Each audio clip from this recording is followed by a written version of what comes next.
Hello everyone, study pouring में आपका स्वागत है। आज हम देखेंगे मध्यकालीन भारत का इतिहास में प्रारंभिक मध्यकाल, जो कि इसमें हमारा टोटल 24 पेज है। तो 2 क्लास में हम इसे कम्प्लीटली ख़त्म कर देंगे। तो आज हम देखेंगे 10 पेज और 12 पेज कल देख लेंगे और हमारा 2 ही क्लास में मध्यकालीन भारत का इतिहास कम्प्लीटली ख़त्म हो जाएगा। ये हमारा फर्स्ट डिवीज़न का सीरीज चल रहा है। तो यह स्टार्ट करते बिना देरी का हम आज का फर्स्ट क्वेश्चन। और चैनल पर नए हैं तो सब्सक्राइब कर लीजिए, वीडियो को शेयर और लाइक कर लीजिएगा। तो फर्स्ट क्वेश्चन हमारा है, पैगंबर मोहम्मद ने शताब्दी में इस्लाम धर्म की स्थापना की थी। तो कौन सी शताब्दी में किए थे पैगंबर? जो इस्लाम धर्म है इसकी स्थापना पैगंबर मोहम्मद जी ने किया था। और ये कब किए थे? तो ये 7वीं शताब्दी में किए थे। तो ये भी आप याद रखिएगा। नेक्स्ट हमारा 1712 ईस्वी में अरब सेनापति ने सिंध पर विजय प्राप्त की थी। तो ये मोहम्मद बिन कासिम ने किया था। अली अहमद द्वारा लिखित पुस्तक चंचनामा में अरब विजय का वर्णन किया गया है।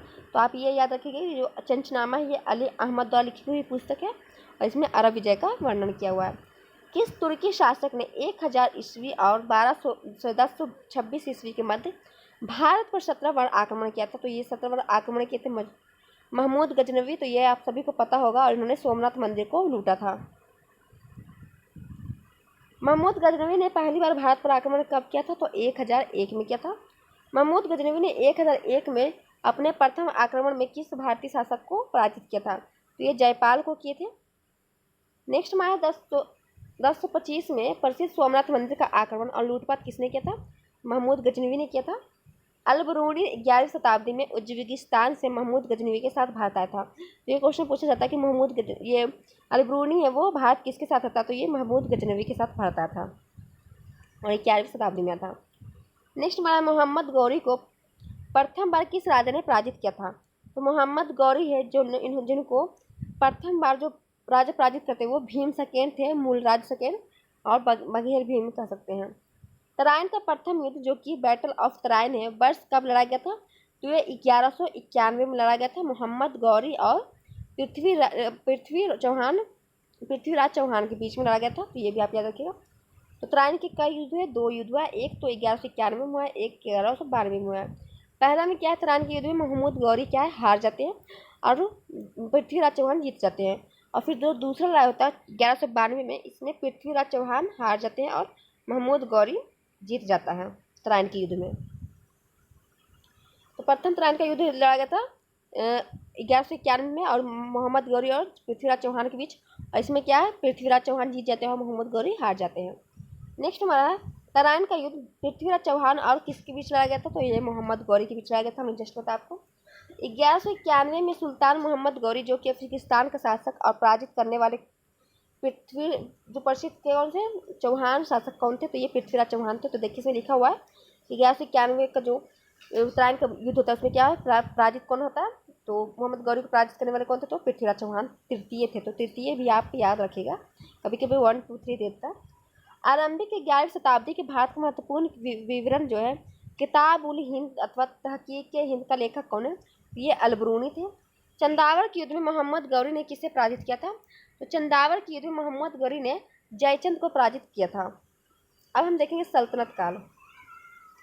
भारत पर शासन करने वाला प्रथम मुस्लिम राजवंश कौन था? तो ये गुलाम वंश था, जो कि कुतुबुद्दीन ऐबक होता है, जो कि प्रथम गुलाम वंश का सुल्तान होता है। दिल्ली का प्रथम मुस्लिम शासक कौन था? तो ये इल्तुतमिश था। तो इसमें ये इल्तुतमिश दिया, लेकिन ये कुतुबुद्दीन ऐबक होना चाहिए। तो ये मुस्लिम बोल रहा है इसलिए इल्तुतमिश दिया होगा। इसमें तो ऐसे कुतुबुद्दीन ऐबक होना चाहिए। तो आप देख लीजिएगा, कुतुबुद्दीन ऐबक था जो कि प्रथम दिल्ली में सुल्तान बनता है गुलाम वंश का। पोलो या चौहान खेलते समय किस सुल्तान की मृत्यु हो जाती है? तो कुतुबुद्दीन ऐबक की 1210 में हो जाती है। मोहम्मद गौरी का कौन सा गुलाम था जो अपने स्वामी की मृत्यु के बाद दिल्ली सल्तनत का शासक बना और उसने गुलाम वंश की स्थापना की? तो कुतुबुद्दीन ऐबक ही था। भारत में मामलुक राजवंश का संस्थापक कुतुबुद्दीन ऐबक था। तो ये मामलुक राजवंश का संस्थापक इसे कहा जाता है। किस विश्व विरासत स्थल में इल्तुतमिश की कब्र है? तो इल्तुतमिश की जो कब्र है विश्व विरासत में कुतुब मीनार में है। इल्तुतमिश के शासनकाल के दौरान विशेष गुलामों को सैन्य सेवा के लिए खरीदा जाता था, जिन्हें बदगान के नाम से जाना जाता था। तो इल्तुतमिश है, उनके शासनकाल के दौरान क्या है, गुलाम को सैन्य सेवा के लिए खरीदा जाता था और इसके कहते थे बदगान कहते थे। तो बदगान का जो बदगान किसके समय में था, तो ये भी पूछा जाता, तो ये इल्तुतमिश के समय में था। हाइजे सुल्तानी एक डैश है, तो हाइजे सुल्तानी जो है यह एक बड़ा जलाशय है। इल्तुतमिश अपने विश्वसनीय अमीरों को तुर्कान चहलगामी या चलीसा समूह के रूप में व्यवस्थित किया था। चांदी का सिक्का जो टंका है किसने चलाया था, तो ये इल्तुतमिश ने चलाया था। दिल्ली सल्तनत के सुल्तानों में से किसने गयासुद्दीन बलबन को अपना प्रधानमंत्री नियुक्त किया था, तो ये नसरुद्दीन मोहम्मद ने किया था। और बलबन क्या करता, अपनी बेटी की जो शादी है नसरुद्दीन मोहम्मद से कर देते हैं। रजिया के विषय में किसने लिखा था कि वह अपने सभी भाइयों में से अधिक सक्षम और योग्य थी, तो ये मिनहाज उस सिराज में लिखा हुआ है। तबकात नाशरी नामक पुस्तक के लेखक मिनहाज उस सिराज है, तो ये मिनहाज उस सिराज ने तबकात नाशरी इनकी पुस्तक है और इन्होंने लिखा कि रजिया क्या कि सभी भाइयों में से सबसे ज़्यादा सक्षम थी। रजिया सुल्तान के पिता कौन थे, तो इल्तुतमिश थे। तो इल्तुतमिश ने अपने बेटी रजिया को राजगद्दी दी थी। रजिया सुल्तान दिल्ली के सिंहासन पर बैठने वाली प्रथम एकमात्र मुस्लिम शासिका या महिला बनी। प्रथम मुस्लिम शासक कौन था जिसका साम्राज्य विस्तार भारत के सुदूर दक्षिण सहित लगभग संपूर्ण भारत में विस्तृत था, तो ये अलाउद्दीन खिलजी। अलाउद्दीन खिलजी के शासनकाल के दौरान गयासुद्दीन तुगलक का गवर्नर कहाँ का था, तो ये पंजाब का गवर्नर था। अलाउद्दीन खिलजी के दरबार में अमीर खुसरो जो कि तूतिए हिंद व हसन दहलावी जैसे कवि थे। आमिर खुसरो ने सितार का आविष्कार किया और बीना को संशोधित किया था। गुजरात के बाघेला राजवंश का अंतिम शासक कौन था जिसको अलाउद्दीन खिलजी ने हराया था, तो ये कर्णदेव थे। अलाउद्दीन खिलजी के बाजार और नियंत्रक अधिकारी के बारे में हम देखेंगे, तो ये विभाग है और ये अधिकारी का नाम है। तो जो बरीदे मंडी है इनके जो अधिकारी होते थे वो बाजार निरीक्षण करते थे। शाहना मंडी है तो इनको जो बाजार अधिरक्षक जो है अधिरक्षक इसके अधिकारी थे। दीवानी रियासत के जो अधिकारी थे वो बाजार नियंत्रण करते थे। मुहियानान विभाग के जो अधिकारी थे वो गुप्तचर थे और सराय अद्दल के जो थे न्यायाधिकारी थे। दिल्ली में कुब्बत उल इस्लाम मस्जिद के दक्षिणी प्रवेश द्वार अलाई दरवाजे का निर्माण किसने करवाया था, तो अलाउद्दीन खिलजी ने करवाया था। मोहम्मद बिन तुगलक ने अपनी राजधानी दिल्ली से देवगिरी स्थानांतरित कर ली थी, तो ये भी आप याद रखिएगा। आमिर खुसरो किसके शिष्य थे, तो ये निजामुद्दीन औलिया के शिष्य थे। सल्तनत के इतिहास में पहली बार मंगोल क्षेत्र पर अधिकार करने के लिए दिल्ली के किस सुल्तान ने एक अभियान की योजना बनाई थी, ये मोहम्मद बिन तुगलक ने बनाई थी। मोहम्मद बिन तुगलक ने किस देश से प्रेरित होकर तांबे और पीतल के सिक्के का प्रयोग कर टोकन मुद्रा चलवाई थी, तो ये चीन का। मोहम्मद बिन तुगलक ने कृषि की देखभाल के लिए एक अलग विभाग दीवान आमिर कोही की स्थापना की, तो ये क्वेश्चन पूछा जाता है दीवान आमिर कोही की स्थापना किसने की थी, तो मोहम्मद बिन तुगलक ने की थी और ये कृषि के लिए थी। इब्न बतूता जो कि मोरक्को का निवासी था किस शासक के समय में आया था, तो मोहम्मद बिन तुगलक के समय में आया था। ये क्वेश्चन पूछा जाता है कि इब्न बतूता था जो कि कहाँ का शासक था, तो ये कहाँ का था, तो मोरक्को का था और किसके शासनकाल के दौरान आया था, तो मोहम्मद बिन तुगलक के। खिज़र खां किस वंश के संस्थापक थे, तो ये सैयद वंश के थे। इब्राहिम लोदी दिल्ली का सुल्तान कब बना, तो इब्राहिम लोदी दिल्ली का सुल्तान 1517 ईस्वी में बनते हैं। मोट की मस्जिद का निर्माण किसके शासनकाल के समय में किया गया था, तो मोट की जो मस्जिद है इसका निर्माण सिकंदर लोदी के शासनकाल में किया गया था। डैश ने आगरा को अपने साम्राज्य की राजधानी बनाया था, तो सिकंदर लोदी ने आगरा को अपने साम्राज्य की राजधानी बनाता है।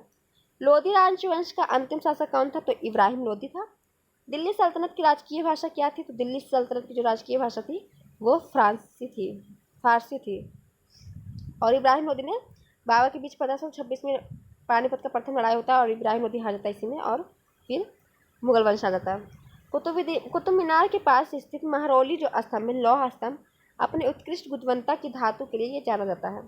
कुतुब मीनार का निर्माण प्रारंभ करवाया था, तो कुतुब मीनार का जो निर्माण का प्रारंभ करवाया था कुतुबुद्दीन ऐबक ने और इसको पूरा किसने किया था, तो इल्तुतमिश ने पूरा किया था और शुरुआत किसने किया था, तो कुतुबुद्दीन ऐबक ने और फिर दोबारा इसको मरम्मत कौन करवाता था, फिरोज शाह तुगलक करवाता है। कुतुब मीनार का नाम सूफी संत ख्वाजा कुतुबुद्दीन बख्तियार काकी के नाम पर रखा गया था, ये भी आप याद रख सकते हैं। सल्तनत काल प्रमुख शासक के बारे में पढ़ना है। गुलाम वंश 1206 से लेकर 1290 तक गुलाम वंश रहा। प्रथम गुलाम वंश का शासक था कुतुबुद्दीन ऐबक था, 1206 से लेकर 1210 तक रहा। फिर आराम शाह आता है जो कि 1210 से रहता है और 1210 में ही इन्हें हटा के फिर सुल्तान इल्तुतमिश राजा बन जाते हैं। फिर उनकी जो रुकनुद्दीन फिरोज शाह आते हैं, फिर रजिया सुल्तान आती हैं, फिर मुहिउद्दीन बराम शाह आते हैं। तो डेट आप याद रख लीजिएगा, डेट उतना इंपॉर्टेंट नहीं है, फिर देख सकते हैं आप। अलाउद्दीन मसूद शाह आते हैं, फिर नसरुद्दीन मोहम्मद, फिर गैसुद्दीन बल्बन, फिर कैकूबाद आते हैं, फिर शमीउद्दीन कुरीमत से आते हैं। नेक्स्ट हमारा खिलजी वंश। खिलजी वंश जो रहता है वो 1290 से लेकर 1320 में रहता है और इसके जो संस्थापक जो थे जलालुद्दीन फिरोज खिलजी थे और 1290 से लेकर 96 तक ये राज करते हैं। फिर अलाउद्दीन खिलजी आते हैं, उनके बाद कुतुबुद्दीन मुबारक खिलजी आते हैं। फिर आता है हमारा तुगलक वंश जो कि 1320 से लेकर 1414 तक राज किया। इसमें जो गयासुद्दीन तुगलक या गाजी मलिक के संस्थापक होते हैं तुगलक वंश के और ये 1320 से लेकर 1325 तक रहते हैं। फिर मोहम्मद बिन तुगलक आते हैं जो कि 1325 से लेकर 51 तक रहे। फिर फिरोज शाह तुगलक आते हैं जो कि 1391 से लेकर 88 तक रहे। फिर गयासुद्दीन तुगलक द्वितीय आते हैं, फिर 1398 88 से लेकर 89 तक रहे। फिर अबू बकर आते हैं 1389 से 90। नसरुद्दीन मोहम्मद शाह आते हैं 1390 से 94। अलाउद्दीन सिकंदर शाह आता है 94 से 94। लास्ट बार पूछा जाता है नसरुद्दीन मोहम्मद शाह और कब से थे, तो ये 1394 से 1412 तक थे। सैयद वंश आ गया। सैयद वंश के जो संस्थापक थे वो खिजर खा थे, ये 1414 से आए थे और 21 तक रहे। फिर मुबारक शाह आता है 21 से 34 तक। फिर मोहम्मद शाह आता है 34 से 45। फिर अलाउद्दीन आराम शाह आता है जो कि 51 तक आता है। फिर आ जाता है लोधी वंश। बहलोल लोधी इसके संस्थापक थे और ये 1451 से लेकर 89 तक होते हैं। फिर सिकंदर लोधी आते हैं, फिर इब्राहिम लोधी आते हैं। इब्राहिम लोधी 1526 तक रहते हैं। 1526 में पानीपत का प्रथम लड़ाई होता है और जिसमें बाबर और इब्राहिम लोधी के बीच होता है। इसमें इब्राहिम लोधी हार जाता है, बाबर जीत जाता है, फिर मुगल वंश का स्थापना हो जाता है। अब आते हैं दिल्ली सल्तनत की राजकीय व्यवस्था के बारे में जानते हैं। विभाग है और शासक है। दीवान अर्ज जो कि सैन्य विभाग था, इसके जो शासक किसके समय में था, तो ये बलबन के समय में था। ये क्वेश्चन बहुत बार पूछा हुआ है कि दीवान अर्ज किसके लिए था, तो सैन्य विभाग था और ये बलबन ने इसकी शुरुआत की थी। दीवान रियासत जो थी वो बाजार नियंत्रण था और ये अलाउद्दीन खिलजी ने कराया था। दीवान मुस्तखराज जो था वो स्वराज विभाग था, ये भी अलाउद्दीन खिलजी के शासनकाल में था। दीवान आमिर कोही ये कृषि विभाग था और ये मोहम्मद बिन तुगलक ने इसकी स्थापना करवाई थी। दीवान खैरात क्या दान विभाग था और इसकी जो शुरुआत करवाई थी ये फिरोज शाह तुगलक के समय में हुआ। दीवान बदरगाह गुलाम विभाग था, ये भी फिरोज शाह तुगलक ने इसकी करवाई है। आप सल्तनत काल की प्रमुख पुस्तकें और लेखक देखेंगे। पुस्तक का नाम है, लेखक का नाम है शाहनामा। जो पुस्तक है इसके लेखक है फिरदौसी।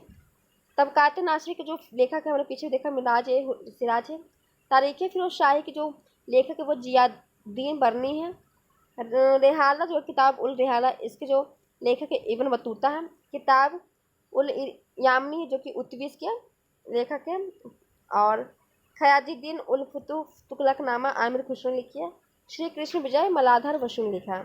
अब क्षेत्रीय राज देखते हैं। आमुक्त माल्यात के लेखक कौन है, तो ये कृष्णदेव रॉय है।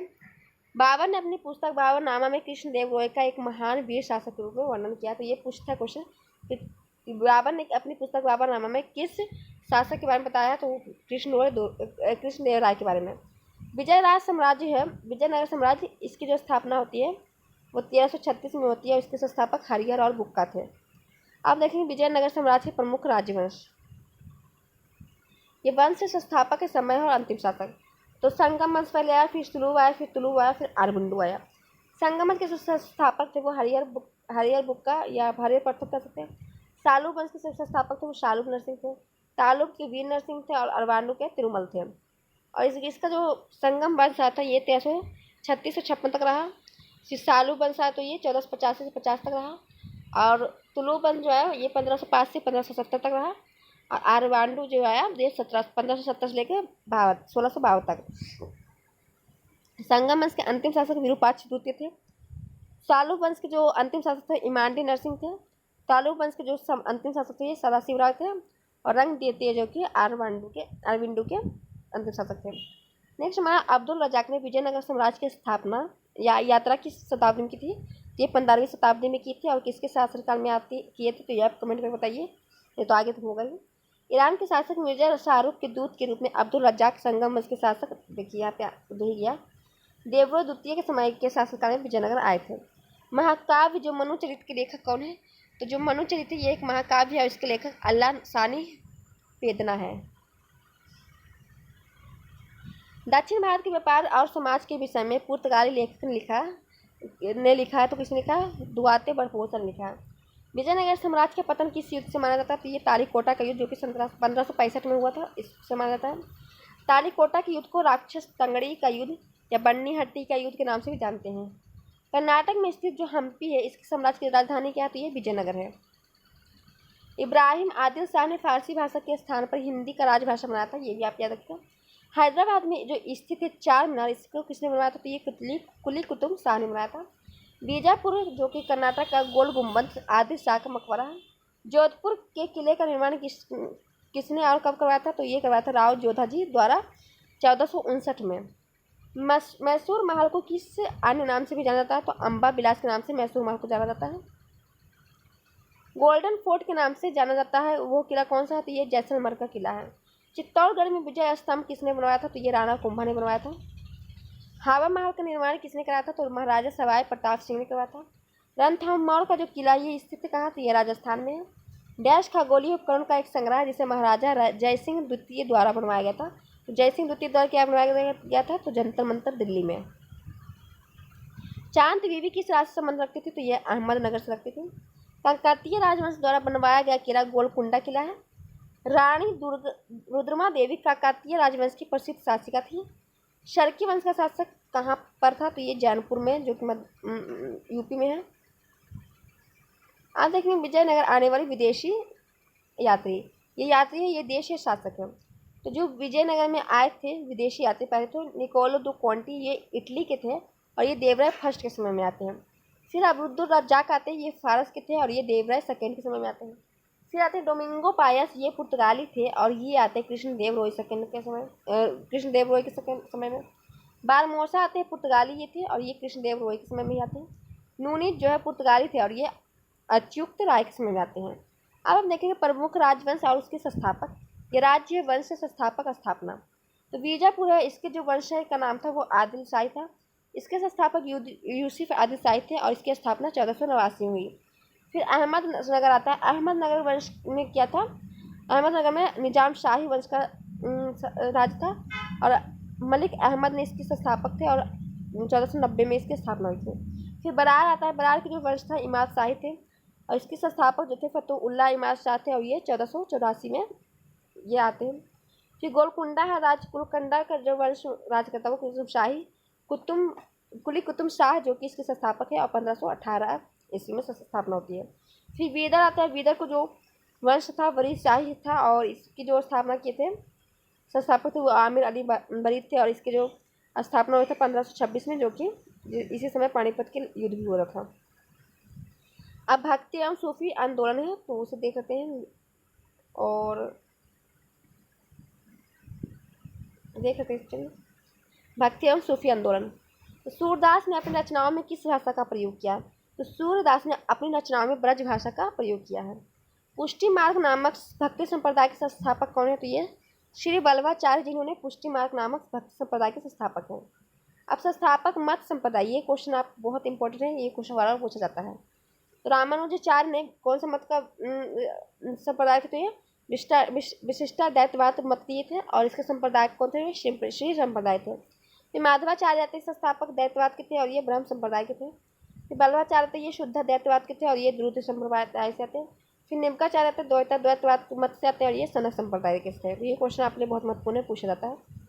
बंगाल में भक्ति आंदोलन का प्रवर्तक किसे माना जाता है? तो बंगाल में भक्ति आंदोलन का प्रवर्तक चैतन्य महाप्रभु को माना जाता है। डैश रामपथ के अग्रणी ज्योति स्तंभ संत कवि थे, जिन्होंने रामचरितमानस अवधी भाषा में चरित नामक रचना ग्रंथ की थी। तो ये गोस्वामी तुलसीदास ने की थी अवधी भाषा में।